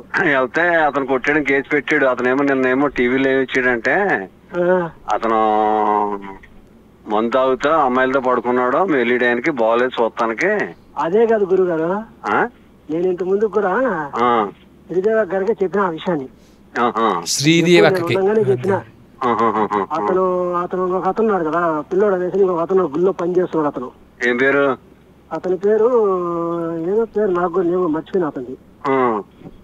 అతను వల్ల అతను ఆయన్ని గుళ్ళో వండుకొని వెంకటేశ్వర గుళ్ళో వండుకొని చికెన్ మటన్ తింటా వచ్చినాడు. ఎవరు? రంగరాజన్ గారా? రంగరాజు గారు. తప్పు కదా. అది నేను చూశాను. అయ్యో, అది నేను చూసేసి నేను శ్రీదేవి గారు నేను చెప్పిన ఆ విషయాన్ని. కాక ఈ మాట చేశారు అంటే మనకెందుకులే అవన్నీ, మనం ఎంతట్లో ఉండాలి అంతట్లో ఉండాలి, అంతేగాని పెద్ద పెద్ద విషయం మనకెందుకు అనేసి అని చెప్పింది. గారు విన్నారు అది వినేసి కూడా సరే గమ్మునే అంటే శ్రీదేవి కంటే నాకు కూడా ఇష్టమే కాదని చెప్పలే. కానీ ఆ రోజు చెప్పిన ఈ మాట తిట్టాడు ఉంది ఆ బాలేసిటీ గుళ్ళో అనేసి ఆ రోజు చెప్తే పెళ్లి పోయినా ఇదిన మాట తింటారు. అంటే బ్రాహ్మణ్స్కి ఇప్పుడు ఎవరంటే ఇలువ లేకుండా పోయింది. ఎవరంటే వెంకటేశ్వర స్వామి గుళ్ళో చేరుకొని వీళ్ళు చికెన్ మటన్ తిన్నారంటే అంటే ఆ గౌశాల దగ్గర, ఎక్కడ బాలాజీ టెంపుల్ గౌశాల దగ్గర చికెన్ మటన్ ఆనే చేసుకొని తినడం, ఆనే ఉండడం, ఆనే ఇవ్వనుకోవడం ఏం చేసుకున్నారు. కానీ ఇది ఎవరు వాళ్ళు చెడిపోయాడు అంటే ఇంకొక అతను పెట్టుకున్నాడు. అతని వల్ల చెడిపోయాడు ఈ మనిషి. అంటే అతని శిష్యుడు అనమాట ఈయన. అది ఎవరు పెట్టింది? సౌందరరాజన్ పెట్టుకున్నాడు అతని. అతని పేరు నేను కూడా మర్చిపోయినా అతని పేరు. ఉన్నాను స్వామి, సంవత్సరం రెండేళ్ళు ఉన్నాను స్వామి పూర్తిగా. సంవత్సరాలు ఉన్నాను అంతే, అనుకుంటే ఎక్కువ ఉండే. నేను శ్రీదేవికి చెప్పేసి మార్త కానీ మీ దగ్గర రావాలనుకున్నాను ఎట్లా కానీ అంటే సరేలే మళ్ళీ వచ్చిందాక మా అక్క చేర్చుకుంది. మరి ఆడు అమ్మాయిలు కూడా ఉందా రంగరాజన్? ఉంది స్వామి ఉందా? ఉంది. ఎవరన్నా లేడీస్ ఎవరన్నా భక్తులకి దండం పెట్టుకోనికి వస్తే ఆ భక్తురాల్ని ఏమంటాడంటే ఆడవాళ్ళు మాకు చూసి మాట్లాడతాడు అనమాట. పంపిస్తాను అంటే ఆడవాళ్ళు ఎవరైతే మంచిగా ఉంటారు. కాదు, అమ్మాయిల మోజు ఉందా అంటే ఉందని ఉంది. నేను చూశాను, పైన ఒక రూమ్ ఏర్పాటు చేసుకున్నారు దీనికోసం ప్రత్యేకంగా కూడా. 10 నిమిషాలు ఆడియో ఉండేది ఓన్లీ దానికోసమే. దాంట్లో డబ్బులు కూడా పెడుతున్నారు, డబ్బులు లెక్కలు కూడా దాంట్లోనే కట్టలు పెడతారు అని చెప్పి ఈ ఆడియోలో ఉందండి. ఓకే, అంటే ఆ డబ్బుల కట్టలు ఈయనక రంగరాజన్క అంటే గుడిలో వచ్చి కలెక్షన్ అయి ఉండొచ్చు అండి. గుడి అంటే కలెక్షన్ అయి ఉండొచ్చా లేకుంటే ఇప్పుడు అది ప్రైవేట్ రూమ్ కదా? అంటే గుడిలో ఉండే అంటే ఏదైతే ఆలయ ప్రాంగణంలో ఈ నివాసం ఉందో నివాసం పైన ఒక మొదటి అంతస్తులో గది కింద ఉంది. ఆ గదిని ఈ అమ్మాయిల కోసం వాడుకుంటున్నారు వీళ్ళు. నేను శ్రీదేవి అక్క కూడా చెప్పాను, నేను వాళ్ళు మందు తాగుతున్నారు అక్కడ, చికెన్ మటన్ గోశాల దగ్గర వండుకు తింటున్నారు. శ్రీదేవి అక్క మనకెందుకు లేరా ఎన్ని పెద్దవాళ్ళు గొడవలు. నేను అడిగాను చౌదరి గారిని, అడిగితే యూట్యూబర్ శ్రీదేవి అని చెప్పారండి ఆయన. అదే యూట్యూబర్ శ్రీదేవి అంటే అందరి దగ్గరికి స్లమ్ ఏరియాస్కి వెళ్ళి హెల్ప్ ఇస్తుంది నాకు అది తెలియదు. యూట్యూబర్ శ్రీదేవి అని చెప్పన్నారండి ఆయన, చౌదరి గారు చెప్పారు ఆయన. నేను అడిగిన శ్రీదేవి అని వచ్చింది కదా ఇప్పుడు. అవును. ఆ శ్రీదేవి అని ఆవిడే ఈయన్ని అక్కడ పనిలో పెట్టారటండి. అయితే చిల్కూరు టెంపుల్ని ఇంత పవిత్రంగా భావించే హిందువులు సో అక్కడ చికెను మటను ఇప్పుడు ఈయన ఏకంగా సో ప్రైవేట్ ఆయనకు సంబంధించిన అన్ని చేసుకుంటున్నాడు అని చెప్పేసి అంటున్నారు. మీరు వెళ్ళినప్పుడు అక్కడ ఏమైనా ఉన్నాయా? అక్కడ మద్యం ఉంది, రూమ్ అంతా మద్యం స్మెల్ వస్తుంది, ఆ వాసన వస్తూ ఉందని తెలుస్తుంది మనకి. అంటే మరి మేము డోరు గట్టిగా తోస్తున్నాం, అది డోర్ ఓపెన్ అవుతుందన్న శబ్దం విని ఆయన కంగారు పడి వస్తుంటే అవంతా చల్లాచెదురు అయిపోయినా తినే పదార్థాలు, లేకపోతే అలాగే ఉన్నాయో తెలియదు. తినే పదార్థాలు ఏమేమి ఉన్నాయి? అదే చికెన్ మటన్ మెతుకులు లాంటివి, స్టార్టర్ లాంటివి, ఏమంటారు చిప్స్ లాంటివి, ఇట్లాంటివి ఏవో అట్లా పడిపోయటం అంతే అండి. ఓకే, అక్కడ ఇదేమి కాదు. కానీ బయట మాత్రం కొంచెం అసలు శుభ్రత ఏమీ లేదండి. మేము లోపలికి వెళ్ళిన తర్వాత కండోమ్ ప్యాకెట్ చింపేసిన కవర్ ఉంటుంది కదా, ఆ కవర్ ఉంది, వాడి పడేసిన కండోమ్ ఉందండి అక్కడ ఆ రూమ్ లోపల. అక్కడే ఓకే. సో ఇదంతా అయిపోయిన తర్వాత ఇప్పుడు మీరు ఇంటర్వ్యూస్ ఇస్తున్నారు, బయటకు వచ్చి ఇవన్నీ మాట్లాడుతున్నారు కదా, అక్కడ నుంచి ఏమైనా కాల్స్ వచ్చినాయా మీకు? ప్రత్యేకంగా నాకు కాల్స్ అయితే ఏమి రాలేదండి. ఓకే. కానీ ఎవరండి రంగరాజన్ గారు ప్రెస్ మీట్ పెట్టినప్పుడు ఓకే ఆయన మాట చెప్పి, ఆయన వీర రాఘవరెడ్డి ఈ చెప్పే ఇంటర్వ్యూస్ ఎవరన్నా ప్రచారం చేస్తే నేను వారందరి మీద కూడా సివిల్ డిఫేమేషన్, క్రిమినల్ డిఫేమేషన్ వేస్తానన్నమాట. ఓకే. ఆయనతో పాటు ప్రెస్ మీట్లో ఇద్దరు కూర్చున్నారు.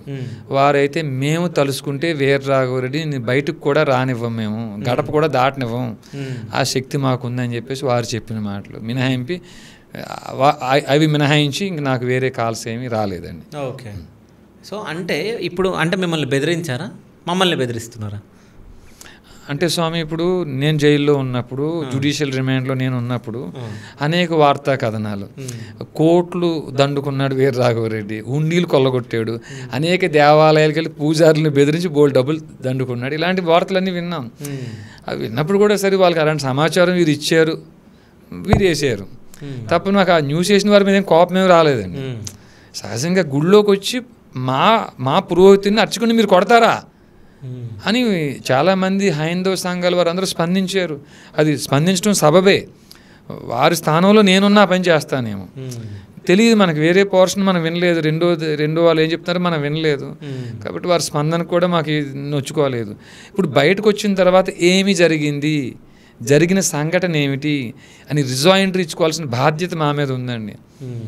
ఇప్పుడు నీకు లేదు, నీకు బెయిల్ క్యాన్సిల్ చేపిస్తాం మీకు మేము, నువ్వు మాట వినకపోతే, లేకపోతే నువ్వు ఇట్లా చేస్తే మళ్ళీ నీ మీద ఇంకా కేసులు పెడతాను, కొత్త కేసు మళ్ళీ పెట్టారు నా మీద మొన్న రంగరాజన్ గారే. ఏం కేసు అది? ఓవైసీ గురించి మాట్లాడాం కదా, ఇప్పుడు కూడా మాట్లాడుకున్నాం కదా.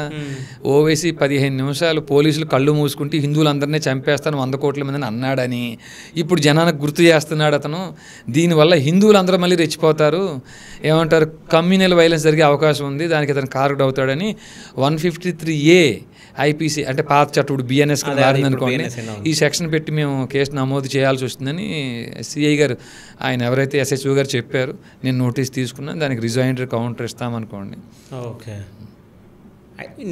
నిన్ననా మొన్న మీ మీద దాడి జరిగింది? మొన్న గురువారం దాడి అసలు ఎట్లా జరిగింది, ఎవరు చేశారు? అంటే పోలీస్ స్టేషన్కి మేము వీక్లీ వన్స్ వెళ్తాం కదా, ఏమంటారు, ఈ ఇన్వెస్టిగేషన్ మనం సహకరించాలి కదా. వారంలో ఒకరోజు గురువారం ఉదయం 10 నుంచి సాయంత్రం 4 గంటల లోపు వెళ్ళి రావాలండి మేము. అటెండెన్స్ అనుకోండి, అయ్యో ఎప్పుడు వారు ఏం ప్రశ్నలు ఏమి అడగలేదు, వెళ్ళటం కనిపించి వచ్చేయడం జరిగిపోయింది, సంతకం పెట్టి వచ్చేసాం, అయిపోయింది. ఈ గురువారం లాస్ట్ వీకెండ్, ఇంకా మొన్న గురువారంతో ఇంకా 4 వీక్స్ అయిపోతుంది, కండిషన్స్ ఫుల్ఫిల్ అయిపోతాయి. ఇంకా ఆ రోజు ఐఓ గారు 255కి నేను వెళితే ఐఓ గారు కాసేపు మాట్లాడి విషయాలన్నీ అవి ఇవి అని అడిగి, తర్వాత సార్ మీతో ఇన్స్పెక్టర్ గారు మాట్లాడుతున్నారు ఎస్హెచ్ఓ గారు అంటే నేను ఆగాను. ఆయనకి చాలా క్రౌడ్ వచ్చున్నారు, ఇన్స్పెక్టర్ గారు కూడా. వారు అందరూ వెళ్ళిపోయాక మమ్మల్ని పిలిచారు, వెళ్తే ఆయన ఈ విషయాలు చెప్పుకొచ్చారు. మళ్ళీ కొత్త కేసు పెట్టారు రంగరాజన్ గారు, కొంచెం అది మీకు నోటీస్ ఇవ్వండి, తీసుకుంటాం, తప్పేముందని, మేము రిజైండర్ ఇస్తాం, తప్పేమీ లేదు దాంట్లో అని చెప్పన్నాను నేను. నాకు నోటీస్ ఇచ్చారు, తీసుకున్నాను. ఇంచుమించు 5 అయిపోయిందండి సమయం. మేము బయటకు వచ్చాక మరి పోలీస్ స్టేషన్ నుంచే మమ్మల్ని వెంబడిస్తున్నారో తెలియదు, ఒక 2-3 కిలోమీటర్లు దాటిన తర్వాత వాటర్ బాటిల్ అవి తీసుకున్నాను, ఆగేమండి. నాతో పాటు ఉన్నారు 3-4 ఉన్నారు, వారికి వాటర్ బాటిల్ ఇప్పిద్దాం, ఏమన్నా తింటే ఏమన్నా పెట్టిపిద్దామని అక్కడ ఆగేమండి. ఆగాక 3-4 నిమిషాల తర్వాత మెల్లగా ఈ జనం వస్తూ ఉన్నారు, జనం పెరిగారు, ఒక్కసారిగా మోకొమ్మడిగా అకారణంగా గొడవ వారే పెట్టుకుని దాడి చేయడం మొదలుపెట్టారు. అంటే ఎట్లా స్టార్ట్ చేశారు గొడవ? అంటే స్టార్ట్ అంటే ఈ వచ్చిన వాళ్ళు ఒక ఇద్దరు మా వీడియో తీస్తున్నారటండి. వీడియో తీస్తుంటే మా వాళ్ళు అడిగారండి, వీడియో ఎందుకు తీస్తున్నారు మీరు అని. ఏమైంది నాన్న నేను అడిగితే లేదన్నా వీడియో తీస్తున్నారు మీరు మాట్లాడుతుంటేనే. తీసుకుంటే తీసుకోనివ్వండి, ఏమైంది, మనం ఏమన్నా అర్ధనగ్నంగా ఉన్నామా, లేకపోతే ఇంకేమన్నా తప్పుడు పని చేస్తున్నామా, తీసుకోనివ్వండి అని మా వాళ్ళకి కూడా చెప్పాము. వీళ్ళు ఎట్లా అన్నా సరే, మేము వీడియో తీసి మీకేమైంది అని మీదకి రావటం, గొడవ పెట్టుకోవటం. ఇంక వాళ్ళు ఇంకా వెనకాల మళ్ళీ ఇంకో బ్యాచ్ పెరుగుతూ ఉందండి. ఒక చేతిలో కర్ర, ఒక చేతిలో కత్తి, ఇట్లాంటి దాంతో దాడి మొదలు పెట్టారండి. అనుకోకుండా అక్కడ స్థానికులు కూడా మాకు సహాయం చేశారు, కొంతమంది స్థానికులు కూడా. ఇప్పుడు నాతో ఉన్న ఒక అబ్బాయికి మాత్రం ఈ కత్తి పిడి కింద ఉండేది భాగం గీసుకుని కొంచెం చేయి కట్ అయిందండి ఆ అబ్బాయికి. ఓకే. అంటే ఇప్పుడు నాతోటి ఒకళ్ళిద్దరు అనడం జరిగింది, అంటే వీరరాఘవరెడ్డి కావాలని ఆయన మీద ఆయన దాడి చేయించుకొని సో ఏదైనా క్రియేట్ చేస్తున్నాడేమో అన్నట్టు నాతోటి అన్నారు. అక్కడ సీసీ కెమెరాలు ఉన్నాయండి. పోనీ 20 మంది ఎవరైతే వచ్చారో వారి ఫోన్ కానీ నా ఫోన్కి కానీ, ఎందుకంటే పోలీసులు పూర్తి స్థాయిలో CDR ఒకటి పెట్టి ట్రాక్ చేస్తున్నారు మమ్మల్ని, అలాగే అందరిని అరెస్ట్ చేసింది. పోనీ అలా ఉంటే నిరూపించమన్నట్టు సంతోషమే కదా. అయ్యా అలాగుంటే నిరూపించమని చెప్పండి. నాకు ఉన్న సమాచారం నిన్న వారిని అరెస్ట్ చేశారని, దాడి జరిగిందని, చేసిన వారిని అరెస్ట్ చేశారని కేసు పెట్టాము. ఆ రోజే ఆ స్పాట్కే ఇన్స్పెక్టర్, IO, SH ఎవరైతే సబ్ ఇన్స్పెక్టర్ ఇద్దరు వచ్చారండి. ఇద్దరు వచ్చి మమ్మల్ని హాస్పిటల్కి తీసుకెళ్ళి MLC చేయించి అక్కడి నుంచి PSకి తీసుకెళ్ళిన తర్వాత మేము కంప్లైంట్ రాసిచ్చాము. జరిగిందే రాసిచ్చాము. ఇలా గుర్తు తెలియని వ్యక్తులు అకారణంగా గొడవ పెట్టున్నారు, మేము రాసిచ్చాము. ఆ తర్వాత FIR నమోదు చేస్తామన్నారు. మాకు నిన్నున్న సమాచారం ఏమిటంటే వారు అందరినీ ఐడెంటిఫై చేసి వారు చిలుకూరు వాస్తవ్యులట. ఎవరైనా వాళ్ళందరూ చిలుకూరు వాస్తవ్యులట. ఇది విన్న మాట, అబద్ధం నిజం మాకు తెలియదు. మీలాంటి మీడియా మిత్రులు చెప్తే నేను విన్నానండి. నేను వారు అందరిని అరెస్ట్ చేశారు, స్టేషన్ బెయిలిచ్చి పంపించారు అని విన్నానండి నేను. అది ఓకే. సో మీకు అంటే వీరరాఘవరెడ్డికి ఏమైనా భయం అవుతుందా? కొడతారు, చంపేస్తారు, నేను తప్పు చేసిన, నేను అబద్ధాలు మాట్లాడుతున్నా అనేది ఏమైనా ఉందా? స్వామి ఇప్పుడు మీ స్టూడియోకి నేను ఒక్కడనే వచ్చానండి. నేను స్వామి ఈరోజు 3 స్టూడియోలకు వెళ్ళాను, నేను ఒక్కడనే వెళ్ళానండి అక్కడికి. ఈరోజు పాపం మాకు మా నాగుల గోత్రులు ఇప్పుడు జాయిన్ అయ్యారు నాతో పాటు. ఇక్కడ దాకా ఉన్నానని నేను చెప్తాను. నేను నా భార్య కూడా చెప్తుంది, అసలు మీరు వెళ్ళకండి, ఎందుకు వచ్చింది అని. ఒకవేళ 10 మందిని వేసుకొచ్చినా, ఒక్కరే వచ్చినా, ఒకసారి మృత్యు అనేది మన వెంట రాసి ఉంది అంటే మనం దాన్ని భరించాల్సిందే. నయనం చిందంతి శస్త్రాన్ని నయనం దహతి పావకః నచయనం క్లేదయంత్యాపో నశోషతి మారుత. అంటే పండితులు చెప్పినంత గొప్పగా ఉచ్చారణతో నేను చెప్పలేకపోవచ్చు, కానీ శరీరం మాత్రమే నశిస్తుంది, ఆత్మ నశించదు. మళ్ళీ మళ్ళీ జన్మ తీసుకునేది ఆత్మ అనేటువంటి విషయం చిన్నప్పటి నుంచి విని పెరిగిన వాళ్ళం అండి. చావుకి భయపడేటోళ్ళం అయితే కాదండి. అయ్యా ఒకవేళ రంగరాజన్ గారిని మీ పక్కన కూర్చోబెట్టి, మిమ్మల్ని పక్కన కూర్చోబెడితే మీరు ఇవన్నీ చెప్పగలరా? అసలు అక్కడ ఏమేమి జరిగిందో మరి చెప్పాలి కదండి. మరి చెప్పాలి కదండి, చెప్తారు అన్ని మరి చెప్పాలి కదా. ఇప్పుడు ఆయన పక్కన కూర్చున్నారని చెప్పేసి ఇంకో మాట మార్చి ఎట్లా చెప్తామండి? సో అంటే మీకు భయం లేకుంటే పెప్పర్ స్ప్రే ఎందుకు ఉంది మీ దగ్గర? పెప్పర్ స్ప్రే నా దగ్గర ఎక్కడ ఉందండి? ఉంది, చూపిస్తా. ఎత్తరా మా కెమెరామెన్ ఒకసారి ఎత్తరు. ఆ పెప్పర్ స్ప్రే ఎవరిది? లేదండి, పెప్పర్ స్ప్రే లేదు. అది ఎవరిది? ఇది నాది కాదండి. ఎవరిది అది? నాది కాదు. ఇది ఎవరిది? అది నాది కాదు స్వామి. ఇది ఎవరిది? అది నాది కాదు అని చెప్పి తీసుకోండి, ఇక్కడ ఇవ్వండి. ఇవ్వండి స్వామి, వెయ్యండి, క్యాచ్ చేయండి, ఇవ్వండి స్వామి. ఇది మీది కాదా పెప్పర్ స్ప్రే? పెప్పర్ స్ప్రే నాది కాదండి. ఓకే. ఇంకొకటి అండి, 10 మంది అటాక్ చేస్తే పెప్పర్ స్ప్రే కాపాడుతుందా? ఓకే చెప్పండి, కాపాడుతుందా? చెప్పండి. కాపాడదు. మీరు ఎందుకు పెట్టుకున్నారు? లేదండి, లేదు, నాది కాదు. ఇది మీది కాదు? నాది కాదు. నాదేనా ఇది? ఎవరిదో తీసుకోండి, ఎవరిదైతే వాళ్ళకి ఇవ్వండి, ఇబ్బంది ఉందండి. కానీ ఇక్కడ ఎట్లా వచ్చింది మరి రూమ్ లో? ఇన్వెస్టిగేషన్ చేసుకోండి, మీరు కెమెరా పెట్టి చూసుకోండి. మీరు ఓకే, కెమెరాలు ఉన్నాయి, రికార్డ్ అయితే చూసుకోండి, ఇబ్బంది ఉంది దాంట్లో, తప్పేమీ లేదు. మీది కాదా? ఇది కాదు, మీది కాదు, నాది కాదని మళ్ళీ 100 సార్లు చెప్తాను నేను. అది ఒకవేళ ఇప్పుడు రంగరాజన్ గారు నిజంగా తప్పు చేసి ఉంటే, అంటే చాలామందికి అంటే ఇంకా అయోమయంలో ఉన్నారు, అంటే రంగరాజన్ గారు ఇట్లా చేస్తారా, చెయ్యరు కదా, అంటే ఈయననే ఏమన్నా అబద్ధాలు పుట్టించి మాట్లాడుతున్నారేమని చెప్పేసి అందరూ అనుకుంటున్నారు. సో వాళ్ళకి ఏమని చెప్తారు మీరు? అంటే స్వామి, కొంతమంది నమ్మొచ్చు, కొంతమంది నమ్మకపోవచ్చు. నమ్మని వాళ్ళని బలవంతంగా నమ్మండి అని మనం ఒత్తిడి చేయలేం. ఇప్పుడు నమ్మే వాళ్ళని మీరు నమ్మొద్దని మనం చెప్పలేం. ఈ సత్యం తెలియాలి అంటే ఒకవేళ సైన్స్ని నమ్మితే నార్కో అనాలిసిస్ టెస్టో పెట్టాలి. ఓకే, లేకపోతే ఆయన కూడా కూర్చుని, రంగరాజన్ గారు కూడా కూర్చుని, నేను ఈ వచ్చే ఆరోపణలన్నీ ఖండిస్తున్నా, నేను ప్రమాణం చేస్తున్నా, ఆయన ప్రమాణం చేసే ఇచ్చేమో, ప్రమాణం మాట ఏముందని చేసే ఇచ్చేమో, ఇంకా అట్లా చెప్తే కూడా నమ్మకపోతే మన దురదృష్టం అయిపోతుంది, అంతే. ఓకే, ఇప్పుడు నేను ప్రమాణం చేసి ఆయన ప్రమాణం చేస్తే ఇద్దరిలో ఎవరో ఒకరు అబద్ధం అవుతుంది కదా. అవును, మరి అబద్ధం చెప్పేది ఎవరు? అదే మీ ఇద్దరికి తెలుసు, మాకు తెలియదు. మళ్ళీ అలా కాదు స్వామి, ఇప్పుడు వారి ఇంట్లో 2 సంవత్సరాలు 1.5 year పనిచేసిన వ్యక్తితో మాట చెప్తున్నా. ఓకే, సో అవి కూడా మీరు పుట్టించరేమో అని అనుకోవచ్చు కదా. అవును స్వామి, అందుకే వారికి నాకు వీరికి కలిపి చక్కగా ఓ లై డిటెక్టర్, ఓ నార్కో అనాలిసిస్ టెస్ట్ పెట్టేయండి. ఓకే, గొడవ దులిపోతుంది కదా. సరే ప్రూవ్ అయిపోయింది, ఇవి చెప్పేది అబద్ధం, ఆయన ముత్యమై బయటకు వస్తాడు కదా, ఆయన కడిగిన ముత్యంలాగా. ఒకవేళ ఇవి నిజాలైతే ఇంకా మీ దగ్గర ఏమేమి ప్రూఫ్స్ ఉన్నాయి, అవి ఎప్పుడెప్పుడు బయటికి తీస్తారు? అట్లా కాదు స్వామి, ఎవరెవరైతే ఫోన్లు పోలీస్ స్టేషన్లో సీజ్ చేశారు, ఆ పోలీసులు కానీ వాటిని ఏమి డిలీట్ చేయకుండా, ఎవిడెన్స్ తారుమారు చేయకుండా ఉంటే దాంట్లో ఎన్నో విషయాలు బయటకు వస్తాయి. ఇంకా అసలైన ప్రూఫ్ మీకు నేను చెప్తాను. మీకు రంగరాజన్ గారికి 7వ తేదీ దాడి జరిగితే 8వ తేదీ కంప్లైంట్ ఇచ్చారు ఆయన. ఆయన ఏమంటున్నారు, ఎందుకు మీరు కంప్లైంట్ 8వ తేదీ ఇచ్చారని అడిగితే, నాకు వారెవరో తెలియదు, వారు రామరాజ్యం.net అనే వెబ్సైట్ పేరు చెప్పారు, నేను ఫోన్లో కొట్టి ఆ వెబ్సైట్ చూస్తా కూర్చున్నాను అన్నాడండి ఆయన. కాబట్టి నాకు ఆ వారి గురించి తెలుసుకోవడం కోసం 1 డే టైం పట్టింది, నెక్స్ట్ డే కంప్లైంట్ ఇచ్చాను అంటున్నాడు.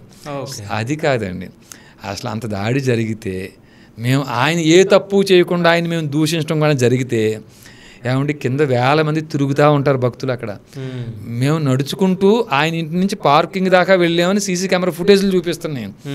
ఈ నడుచుకుంటూ వెళ్ళే లోపల ఫోన్ తీసి ఆయన ఏంటండి, ఆయనకేం ఫ్రాక్చర్స్ ఏమీ లేవు, రక్తం దెబ్బలు ఏమీ లేవు ఆయనకి, మీరు చూసిన ఫోటోల్లో కూడాను. ఒక ఫోన్ తీసి ఆయన పార్కింగ్లో వారిని బంధించండి అని ఒక్క ఫోన్ కాల్ చేస్తే, మేము పార్కింగ్లో మా కార్లు దాటి వెళ్తాయండి? ఇది కానీ వారికి పార్కింగ్ వారికి ఫోన్ చేసిన, మమ్మల్ని అడ్డగించిన, ఈ లోపలుండే ఈ కండోమ్స్, ఈ మహిళలు, ఆయన మద్యం సేవించడం, ఇవన్నీ మేము బయట పెడితే, నిజంగా చూపించంటే మేము తీసుకొస్తాం అక్కడికి. రూమ్ అంతా మద్యం వాసన, అక్కడ చించి వాడి పాడేసిన కండోమ్ ప్యాకెట్లు అవి ఉన్నాయి, ఆ మహిళలు ఉన్నారు, వారు బట్టలు కట్టుకుని వెళ్ళిపోవాలన్నా సమయం పడుతుంది. ఈ పెంట అంతా ఎందుకని మౌనంగా ఉన్నాడండి ఆయన రోజంతా. ఆయన మద్యం సేవించి ఉన్నారు, ఈ స్మెల్ బయటకు వస్తే, అంటే ఇది రూమ్ అంతా మద్యం గబ్బాయి వస్తుందండి. రంగరాజన్ గారి నోటి నుంచి మాత్రమే కాదు, రూమ్ అంతా మద్యం స్మెల్ వస్తుందండి. అసలు కాబట్టి బ్రాహ్మణులు మద్యం సేవించరు, అదొకటి. ఆ టెంపుల్ అంటే ఆ టెంపుల్లోనే, ఇప్పుడు టెంపుల్లోనే కదా, చిలుకూరు టెంపుల్లోనే ఈయన నివాసం. అవునండి. సో అక్కడికి మటన్ వెళ్తుంది, చికెన్ వెళ్తుంది, అంటే మాంసం వెళ్తుంది, మద్యం వెళ్తుంది. సో మద్యం బాటిల్స్ కానీ ఇవి తీసుకెళ్లేటప్పుడు ఎవరు చూడట్లేదా అక్కడ? అంటే అక్కడ ఉన్న వాళ్ళకి కూడా అందరికి తెలిసి ఉండదు. అది తెలియదండి. ఇప్పుడు ఎవరైతే పనిచేసే వ్యక్తి కూడా మరి అక్కడ ఉండే వాళ్ళకి కూడా కొంతమందికి తెలుసనే చెప్తున్నారు అండి. అది ఏ మీలాంటి వారు వెళ్ళి ఇన్వెస్టిగేషన్ చేస్తే తప్ప తెలియదండి. మీరు కెమెరా పట్టుకెళ్తే చెప్పకపోవచ్చు, మీరు పక్కన కూర్చుని అసలు ఏమిటని చెప్పేసి వాట్ ఈజ్ వాట్ అని అడిగితే చెప్పవచ్చు. ఒకవేళ మీరు ఆ వీడియోలన్నీ చూపించుంటే నిజమని చెప్పేసి మేము వెళ్ళి నిజంగా చేస్తుండే, కానీ ఆ వీడియోలు లేవు కదా. కాదండి, ఆ వీడియోల కోసమనే కదా ఆయన శిష్యులు వీడియోలు పెట్టింది, ఆ వీడియోల కోసమనే కదా పోలీసులు ఫోన్లు సీజ్ చేసింది. అప్పుడు అది జరుగుతుందనే కదా అక్కడ పనిచేసే వ్యక్తులు చెప్పేది. ఏమండి, అందరూ సాక్ష్యాధారాలతో నేరాలు చేస్తారండి. సో సాక్ష్యాలు అయితే మీ దగ్గర ఉన్నాయి కదా. ఏమండి, నేనే పెద్ద సాక్షినండి, నేనే నిలువెత్తి సాక్షినండి. మీరు కాకుండా ఎవిడెన్స్ ఇంకా కొన్ని ఉన్నాయి, మరి నాతో పాటు ఇంకా 3 ఉన్నారు కదా చూసిన వాళ్ళు. సో వాళ్ళని దాపెట్టారు కదా. ఇప్పుడు ఈ మాట ముందు చెప్తే, మీ ముందు చెప్తే ఈ పోలీసులు ప్రయోగిస్తాడు రంగరాజన్ గారే. ముందు ఆ 3 తీసుకురండి, వ్యతిరేకంగా కొట్టైనా సరే చూడలేదు అబద్ధం అని చెప్పించండి అని చెప్పొచ్చండి. అయితే ఆ 3 పేర్లు మేము అరెస్ట్ అయిన 23 మందిలో కానీ, అప్స్కాండ్ అయినటువంటి ఈ 3-4 కానీ, ఆ మిగతా 3 ఎవరని చెప్పేసి ఆ 3 తప్ప మిగతా వాళ్ళు తెలియదు కదండి. ఇంకా ఒకవేళ ఆ 3 కొట్టి ఆయన ఈ తప్పు చేయలేదని చెప్తే వాళ్ళు చెప్తారా? అట్లాంటి వారైతే కాదని అనుకుంటున్నాను. కానీ రామరాజ్యంలో ఉండే వాళ్ళకి కూడా మీకు నమ్మకం లేదా? కాదండి, ఇప్పుడు ఖమ్మం ఉంది, ఖమ్మం నుంచి 7 మంది అరెస్ట్ అయ్యారు. 7 మందిలో 5 మంది అమ్మాయిలు ఉన్నారు. వారు అరెస్ట్ అయ్యి జైల్లో ఉన్నప్పుడు, అరెస్ట్ అయిన 1 వీక్ లోపే అయితే మీరు పైకి నైట్ 1 గంటకి ఖమ్మం పోలీసులు వెళ్ళి భర్తల్ని పోలీస్ స్టేషన్కి ఈడ్చుకొచ్చి, మీరు ఎస్టీలు లంబాడీలు మా భార్యల్ని వీర్రాఘవరెడ్డి మా ప్రమేయం లేకుండా కిడ్నాప్ చేసి పట్టుకెళ్ళిపోయి కేసు పెట్టండి, మేము ఎస్సీ ఎస్టీ కేసు రిజిస్టర్ చేస్తాం, అప్పుడు మీ భార్యలకి తొందరగా 2 రోజుల్లో బెయిల్ వస్తుంది, లేకపోతే బెయిల్ సంవత్సరమైనా నెలైనా రాదు అని చెప్పారటండి. ఈ భర్తలు అయితే మా భార్యలను కనుక్కు చెప్తామని ములాఖాత్కి వచ్చిన తర్వాత వీరేం చెప్పారట, మాకు సంవత్సరం బెయిల్ రాకపోయినా పర్లేదు, ఈ అబద్ధపు కేసు మేము పెట్టం, మీరు పెట్టొద్దు అని చెప్పారటండి. మరి వారు ఆ పని చేయలేదు కదా. ఖమ్మం అండి, 5 మంది అమ్మాయిలండి వారు. కాబట్టి నేను ఒకవేళ నిజంగా వారు కేసు పెట్టిన నేను బాధపడేవాడిని కాదు. ఆపద్ధర్మం కోసం, వారి భార్యలను కాపాడుకోవడం కోసం ఈ తప్పుడు కేసు పెట్టారని నేను భరించుండేవాడిని నేను. సో మొత్తానికి రంగరాజన్ గురించి మీరు ఏం చెప్తారు? ఏమి చెప్పాలన్నా ఈ కొంచెం బాధాకరమైన విషయం అండి. ఈ బూతులన్నీ ఆయన ఇట్లా ఇవన్నీ చేశారని మరీ తిరిగి ఎన్నిసార్లు చెప్పినా కొంచెం మనకు అది ఇబ్బందికరమైన విషయమే అది. ఓకే. సో మొత్తానికైతే వీరరాఘవరెడ్డి గారు అయితే మనకు చెప్పడం జరుగుతుందంటే అక్కడ తప్పులు చేయడం జరిగింది. సో అందుకే మేము తనతో ఇట్లా మాట్లాడడం జరిగింది, అంటే దాడి వరకు వెళ్ళాల్సి వచ్చిందని చెప్పేసి చెప్పడం జరుగుతుంది. సో అంటే రంగరాజన్ గారే బయటకు వచ్చి అసలైన నిజాలు చెప్పాలి, అసలు ఏం జరిగింది అనేది. లేకుంటే అంటే వీళ్ళ దగ్గర ఉన్న వీడియోస్ అంటే ఎవరైతే ముగ్గురు అయితే ఉన్నారో ఆ ముగ్గురు వచ్చిన తర్వాత బయటపడితే కానీ అసలు రంగరాజన్ గారు ఆ తప్పులు చేశారా లేదా అనేది మనకు తెలియదు. అంటే మీరు కరెక్ట్ చెప్తున్నారా లేకుంటే వాళ్ళు కరెక్ట్ ఉన్నారా అనేది మనకి ఇంకా తెలియదు. కాబట్టి అన్ని ఎవిడెన్స్లు వచ్చిన తర్వాత సో మనకు తెలుస్తుంది. కాబట్టి అయ్యా మన్నించాలి, అది తెలియాలి అంటే ఈ కేసుని రాష్ట్ర ప్రభుత్వం పోలీసులు దర్యాప్తు చేయకూడదు. వీరు ఎలా అంటే రంగరాజన్ గారు కూర్చోమంటే కూర్చుంటున్నారు, ఆ పోలీసులు నుంచోమంటే నుంచుంటున్నారు. అట్లాంటి స్థితిలో డీసీపీ గారు ఉన్నారండి, డీసీపీ ఉన్నాడండి ఆ స్థితిలో. కానీ నేనేం అబాండాలు అయితే వారి మీద ఏం వేయను. నేను కస్టడీలో ఉన్నప్పుడు కానివ్వండి, అరెస్ట్ అయినప్పుడు కానీ కనీసం ఏరా అనే పదం తప్పుగా కూడా పోలీసులు వాడలేదండి.